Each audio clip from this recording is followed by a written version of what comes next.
Hello everyone.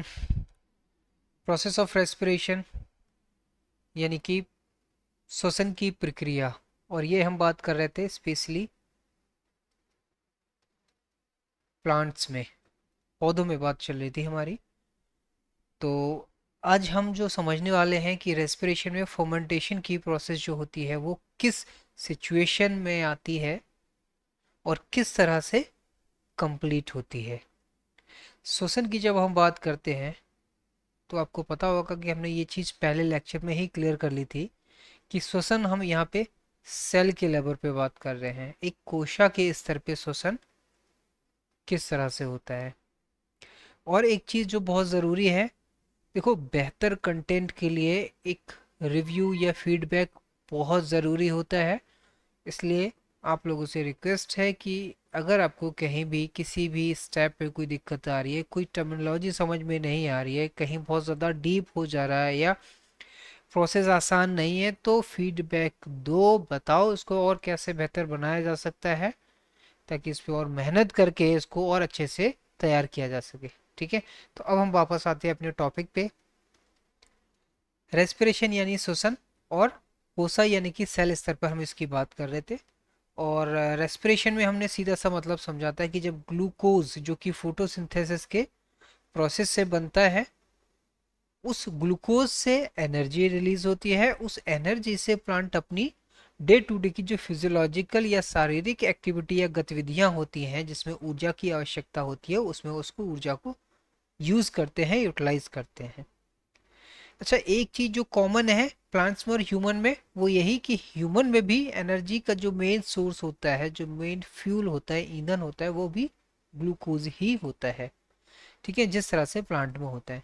तो अब तक हमने जो प्लांट में बात कर ली है वो कर ली है कि किस तरह ग्लूकोज से पायरुविक एसिड के दो मॉलिक्यूल बनते हैं। ग्लूकोज का एक मॉलिक्यूल, 1 मोल्स मतलब एक मॉलिक्यूल, किस तरह से पायरुविक एसिड के 2 मोल बनाता है, इसकी हम बात कर चुके हैं। पूरी ग्लाइकोलाइसिस की प्रोसेस में या ग्लाइकोलाइसिस की प्रक्रिया में NADH के फॉर्म में ऊर्जा स्टोर होती है। होने को तो ATP भी बनते हैं 2 मॉलिक्यूल, लेकिन क्योंकि हमने बात की थी यहाँ पे ATP बनते तो हैं, ये तो हमें समझ में आ रहा है, ADP से 2 ATP बन गए, बट हमने ये भी समझा था कि 2 ATP यहाँ पे कंज्यूम भी हो जाते हैं स्टार्टिंग के स्टेप पे, तो ये बात बराबर हो जाती है। इसीलिए ATP का जिक्र हम इसमें, या ATP को हम यहाँ पे काउंट नहीं करते हैं। अब आज का हमारा जो सेशन है फर्मेंटेशन का, वो ये है कि पायरुविक एसिड बनने के बाद पायरुविक एसिड का भविष्य क्या है, आगे क्या होगा। तो इसके लिए डिपेंड करता है कि जो प्लांट है उसकी सिचुएशन क्या है। सिचुएशन का मतलब यहाँ से सीधा सा होता है, देखो रेस्पिरेशन या श्वसन का मतलब सीधा संबंध होता है ऑक्सीजन से। गैसों को लेना, गैसों को छोड़ना, और कौन सी गैस, ऑक्सीजन को लेना या CO2 को छोड़ना। ठीक है, बात आ रही समझ में। तो सिचुएशन का मतलब क्या है, पहला सिनेरियो है कि अगर ऑक्सीजन यानी O2 अगर ये कम हो जाए, लो हो जाए, ऑक्सीजन, इसको इस तरह से लिखो, लो ऑक्सीजन, लो ऑक्सीजन, इसको बोलते हैं हाइपोक्सिक सिचुएशन।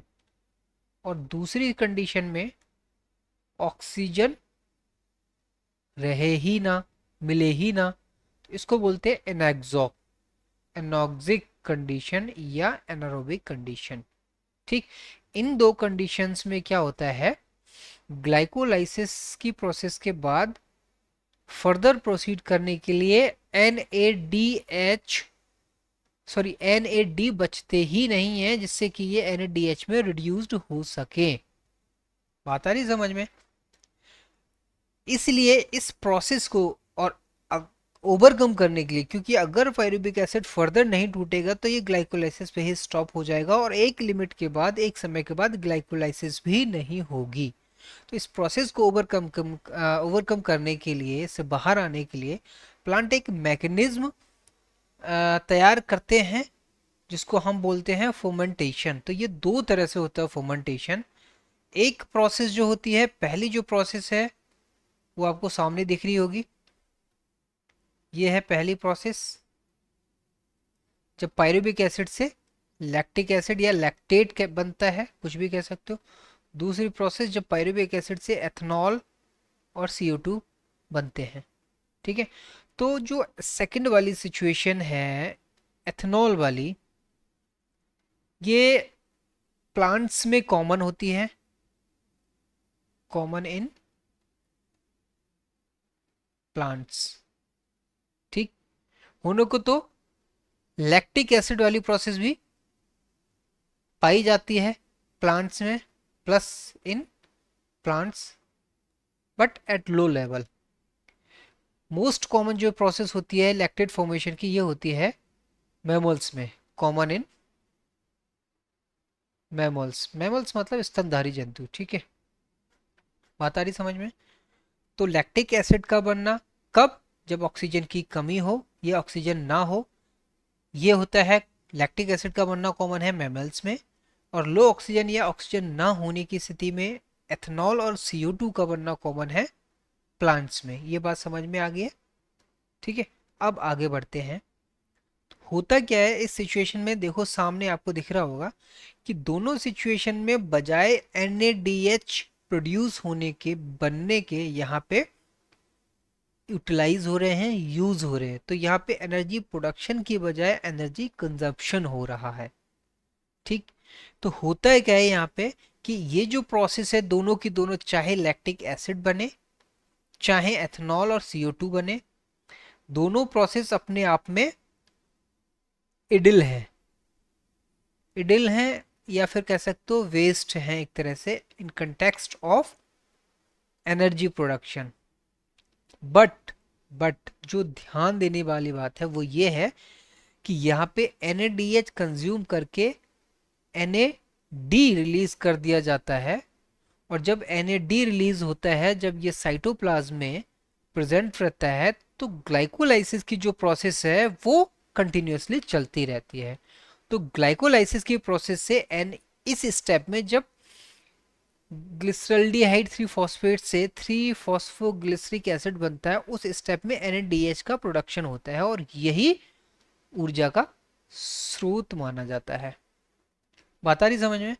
तो बेसिकली यहाँ पे हो क्या रहा है, लैक्टिक एसिड या एथनॉल के बनने से एनर्जी नहीं बन रही है, बट ये बेसिकली रॉ मटेरियल सप्लाई कर देते हैं। वो रॉ मटेरियल क्या है, NaDH। बनाने के लिए क्या चाहिए, NAD। समझ रहे हैं ना भावनाओं को। ठीक है, तो ये था रेस्पिरेशन और फर्मेंटेशन। अब इसको एग्जांपल्स के तौर पे समझते हैं कि आखिर ये सिचुएशन कौन सी है जब ये होती है। तो पहली सिचुएशन होती है कि जब किसी भी एरिया में फ्लड आती है, तो फ्लड क्या करती है, मड जो होती है फ्लड की, ये पूरी तरह से प्लांट को कवर्ड कर लेती है। Mud covered the small plants, या जो ग्रासेस वगैरह हैं। ठीक, तो वो प्लांट्स या जो वो ग्रासेस जो मड से पूरी तरह से दब गए हैं, तो इनके साथ दो कंडीशंस होती हैं। या तो ऑक्सीजन लो हो जाएगी, इसको हम हाइपोक्सिक कहते हैं, या फिर हो सकता है ऑक्सीजन ना ही मिले इनको, -O2। ठीक है, तो वो कहलाएगी एनॉक्सिक। दोनों कंडीशन में यहाँ पे प्रोसेस क्या होगी, ग्लाइकोलाइसिस के बाद में पायरुविक एसिड से या तो लैक्टिक एसिड बनेगा या फिर एथनॉल बनेगा। दूसरा जो सिनेरियो होता है, कॉर्न यानी मक्का, सबने खाई होगी। कॉर्न में इनिशियली, शुरुआती तौर पे या शुरुआती दौर में, इनिशियल लेवल पे स्टार्ट होता है लैक्टिक एसिड का बनना। लैक्टिक एसिड, ये याद रखना बात कि जो ये चाहे लैक्टिक एसिड बने चाहे एथनॉल बने, ये पायरुविक एसिड बनने के बाद ही प्रोसेस स्टार्ट होती है। ठीक है, तो बात आ रही समझ में कि किस तरह से हाइपोक्सिक और एनॉक्सिक कंडीशन स्टार्ट होती हैं। तो कॉर्न में इनिशियल लेवल पे लैक्टिक एसिड बनना स्टार्ट होता है, लेकिन जो बाद में जब बात आती है, तो बाद में ये जो मेन प्रोसेस है इसकी, वो हो जाती है एल्कोहलिक। एल्कोहलिक समझ ही रहे हो आप, एथनॉल। ठीक है, आगे बात समझ में। तो ये तो हमने बात की उन सिचुएशंस की जब ऑक्सीजन लो है या ऑक्सीजन नहीं है। अब हम कहें कि अगर ऑक्सीजन है, मतलब ऑक्सीजन प्रेजेंट है, फिर क्या होगा?